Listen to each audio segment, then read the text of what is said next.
Welcome to AI Hustle Toolkit.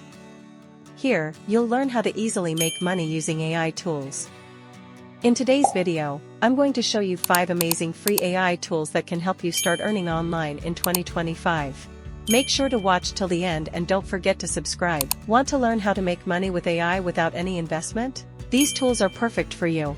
Tool number 1, ChatGPT by OpenAI. This AI chatbot helps you with writing, content creation, coding, and customer support. You can use it for freelance writing, social media management, or even coding projects to earn money. The free version is quite powerful, and with paid plans, you can boost your earnings even more.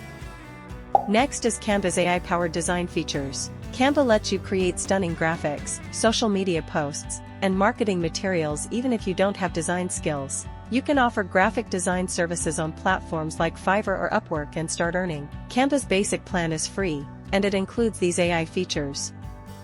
The third tool is Pictory AI. This tool automatically converts your text into engaging videos. It's great for content creators, marketers, and educators. You can create videos for clients or your own YouTube channel and make money.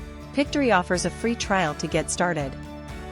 Fourth on the list is Jasper AI, an AI content writing assistant that helps create blogs, ads, emails, and social media content. It's very useful for freelancers and digital marketers. Jasper has a free trial, and you can use it to write content for clients or your own websites. Last but not least is Copy.ai, known for AI-powered copywriting and content generation. You can create product descriptions, blog ideas, and social media captions with this tool. It's an excellent option for freelance writers to earn money online. Copy.ai also offers a free plan. So, these were the 5 best free AI tools you can start using to make money in 2025. If you found this video helpful, please like, share, and subscribe to get more AI earning tips. Let me know in the comments which tool you will try first. See you in the next video. Goodbye.